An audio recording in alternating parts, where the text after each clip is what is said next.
Hello everyone, আমার ছোট্ট একটা মিনি ব্লগে তোমাদের সবাইকে স্বাগত। কেমন আছো সবাই? আশা করি সবাই খুব ভালো আছো। আমিও তোমাদের ভালোবাসায় ভালো আছি। সময়ের অভাবে ভিডিওগুলো ঠিক টাইমে পোস্ট করা হয়ে ওঠেনি, তো আজকে ভাবলাম ফোন ঘাঁটতে ঘাঁটতে দেখলাম ফোনের ভিতরে অনেক পুরনো ভিডিও থেকে আছে, তো তাই ভাবলাম চলো এই ভিডিওগুলো তোমাদের সঙ্গে আজকে শেয়ার করি। এটা ছিল উটির দ্বিতীয় দিনের ভিডিও। আর সেদিন আমরা যে ঘুরতে গিয়েছিলাম, তো আমরা কতটা উপরে আছি দেখো। আর এখানকার ভিউটা ভীষণ সুন্দর লাগছিলো, অপূর্ব দৃশ্য। মনে হচ্ছিল যে এখান থেকে যেন আর না বাড়ি ফিরি। ভীষণ ভালো লাগছিলো। আর কতটা উপরে আছি তোমরা নিশ্চয়ই বুঝতে পারছো, পুরোটাই কুয়াশাতে ভরা। আর আমার এই যে রাউন্ড করে যে ঘোরার জায়গাটাতে আমার ভীষণ ভালোও লাগছিলো, এদিকে ভয়ও করছিল। তো তারপরে চলে আসলাম রাস্তার সাইডে ফুল গাছে একটু ভিডিও শ্যুট করার জন্য, ফটোশ্যুট করার জন্য চলে আসলাম। এটাও অপূর্ব সুন্দর দৃশ্য ছিল। তারপরে আমরা যাব চা বাগানে। আর উটিতে এসেছি মানে চা বাগানও যাব না তা কি হয়? তো চলো এখন চা বাগানে যাওয়া যাক। আর চা বাগানে যাওয়ার সময় সাইডে কিন্তু ভীষণ সুন্দর সুন্দর চা বাগানের সারি দেখা যাচ্ছে।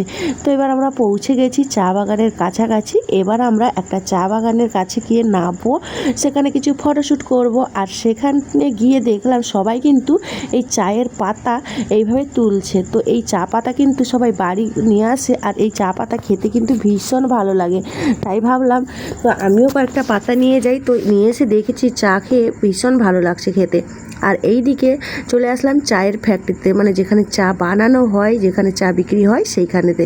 এইখানে অনেক রকমের আয়ুর্বেদিক ওষুধ, মানে যেহেতু পাহাড় এলাকা আর পাহাড়ের জায়গায় গাছগাছালির ওষুধই আগেকার দিনে ব্যবহার হতো, তা এখনও সেই সেমভাবে ওই গাছগাছালির ওষুধ ব্যবহার হচ্ছে। তো আমি এখান থেকে ওই যে দেখো আকাশপানি গাছ আমরা যেটা বলি, ওই গাছের পাতা দিয়ে কিন্তু তেল তৈরি হয়। আর ওই সর্দি কাশি হলে ওই পাতা যদি একটু স্মেল মানে নেওয়া হয়, তাহলে অনেকটা সর্দি কাশি ভালো হয়ে যায়। আগেকার মানুষ এইভাবেই নিত, তো আমরাও জানতাম। তো আজকে এখানে গিয়ে দেখলাম যে এই আকাশপানি গাছ থেকে তেল বেরোয় গাছের পাতা থেকে। এই যে একটা ডাব্বার মধ্যে দেখাচ্ছে, এখানে কিন্তু জল আর তেল একসাথে যায়, তারপরে আবার জলটা আলাদা হয়ে যায়, তেলটা আলাদা হয়ে যায়। তারপরে আমাদেরকে ট্রাই করালো চা। এখানে অনেক রকমের চা আছে, গ্রিন টি, তারপরে আছে মশলা টি, আর আছে ওই চকলেট টি।